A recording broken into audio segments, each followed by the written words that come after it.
Bonjour à tous. Vous vous êtes sûrement déjà demandé quelle était la puissance des amiraux ou de Mihawk. Et dans cette vidéo, je vais tout simplement vous dire en citant leurs exploits, ce qu'ils ont fait, pour ensuite arriver à une conclusion.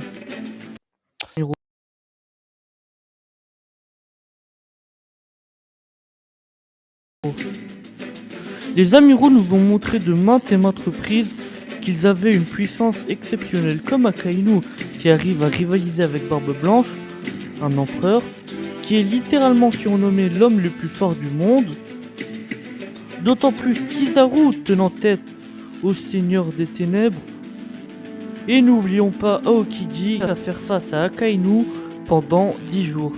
Et avec ça, ils nous ont prouvé que c'était des combattants assez puissants pour rivaliser avec des combattants exceptionnels tels que les empereurs. Mais ça, c'est ce qu'ils essayent de nous faire croire.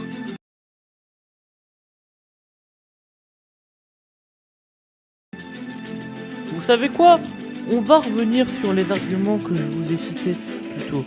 Certes, Akainu a réussi à tenir tête à Barbe Blanche, mais à ce moment-là, il n'était que l'ombre de lui-même, et était dans un état tellement critique qu'il n'était même pas parvenu à esquiver le coup de Squardo. Et même Marco, le médecin officiel de l'équipage, nous dira que son état est tellement critique qu'il est quasiment incapable d'utiliser son haki correctement, mais ça ne lui empêchera pas d'exploser à Kainu. Oui, Kizaru tient tête à Riley, mais il n'était plus actif depuis 20 ans, donc plus à son prime, et Kizaru dit lui-même qu'il faudrait un plan pour le battre. Ou Akainu a tenu 10 jours face à Aokiji, déjà avant de le battre, mais faut rappeler que Aokiji a un fruit du démon inférieur, donc normalement le combat aurait dû être à sens unique. Oui, il a été à sens unique, mais Akainu a quand même mis 10 jours à battre quelqu'un avec un fruit du démon inférieur. Ça prouve que c'est une fraude. Et en plus, les seules fois où on voit réellement les amiraux dominer des personnages extrêmement puissants comme les commandants, c'est en utilisant des techniques douteuses.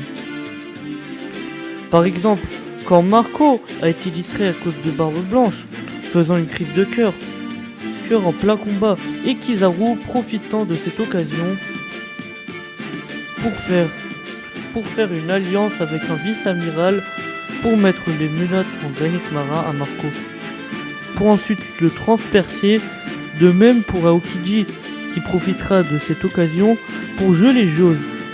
Et pour finir, Oda a littéralement déclaré que Marco fait jeu égal avec les 3 amiraux.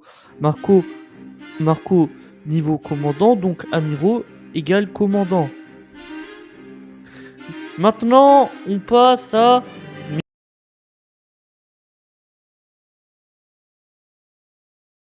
Mihawk. Mihawk nous a montré lui aussi sa puissance dans ses anciens exploits. Rival de Shanks et maître de Doro, et il est appelé le meilleur épéiste, ce qui lui donne clairement une puissance digne des plus puissants tels que les empereurs. Mais ça, c'est encore une fois ce qu'on nous fait croire, parce que en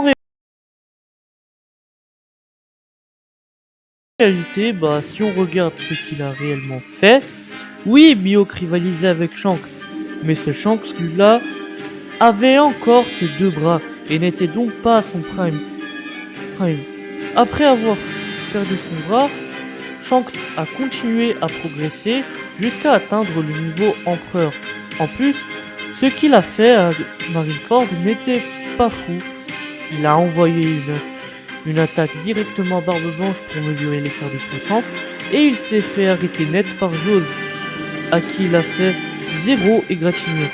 Après, il s'est fait arrêter par Vista, qui a rivalisé avec lui, d'autant plus que le gouvernement mondial a remplacé Mihawk par un Séraphin. Et s'il avait réellement le niveau empereur, alors il n'aurait pas été en lui. Alors il n'aurait jamais remplacé quelqu'un du calibre de Kaido, vu qu'ils étaient en grand manque de personnel, de la marine, tout simplement.